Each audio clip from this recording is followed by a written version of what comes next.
Hello, welcome to Law Minds. Today's topic is Introduction to Conjugal Rights. Conjugal rights, as we all know, refers to the right and obligations related to marital relationship. These include the right to companionship, emotional support, and sexual intimacy within a marriage. So basically, when there is a divorce petition filed before the court, then conjugal rights is provided to both the parties in order to settle the dispute outside the court for a few months. Let's see the definition and explanation of conjugal rights. First is legal entitlement. Conjugal rights are the legal entitlement of a spouse to have the company and affection of the other spouse. Second, marital privileges. These rights include the right to live together, engage in marital relationships, and provide emotional and marital support. Third, legal basis. These rights are recognized and enforced by law to maintain the stability of the marital relationship.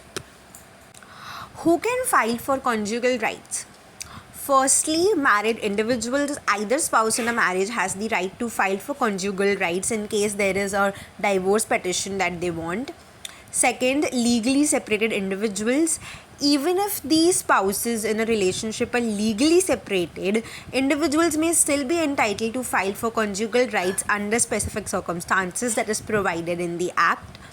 And third, committed partners. In some jurisdictions, committed partners in non-marital relationships may also seek conjugal rights, but there are certain limitations and restrictions imposed upon them.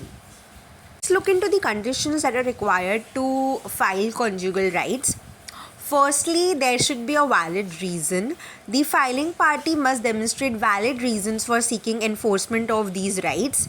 Second, they should have all legal documents. Submission of all relevant documents should be there in order to support their marital status. And third, there should be a court approval. Court approval may be required for filing conjugal rights in some jurisdiction and not in all jurisdictions. Where to file for conjugal rights?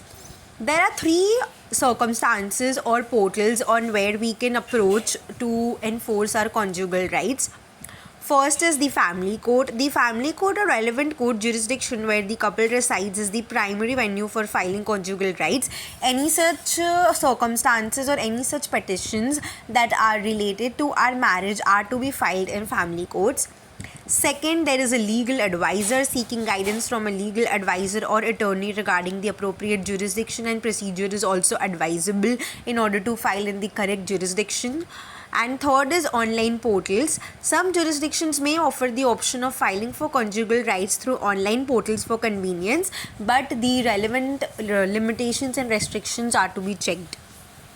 Documents that are required for filing conjugal rights includes marriage certificate. A copy of the certificate establishing the legal relationship between the spouses should be provided.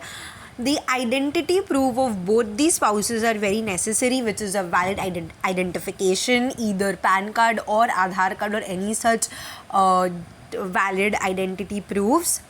And third is supporting affidavits. Affidavits from witnesses or family members supporting the claim for conjugal rights should be there. The procedure for filing conjugal rights are: first, you should have a legal consultation. That means you should have a legal advisor or an advocate to understand the requirements of your relationship and your petition. Second is documents preparations, gathering and preparation of the necessary documents that are evidence for filing from any such legally recognized institutes.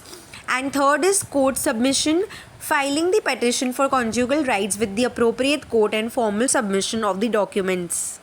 Now let's see the role of the court in granting such rights. First is legal evaluation. The courts evaluate the merits of the petition and examines the evidences that are presented by the spouses.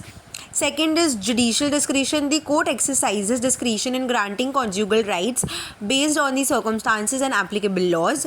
And third is official order. If the court finds the petition valid, it issues an official order for the enforcement of such conjugal rights.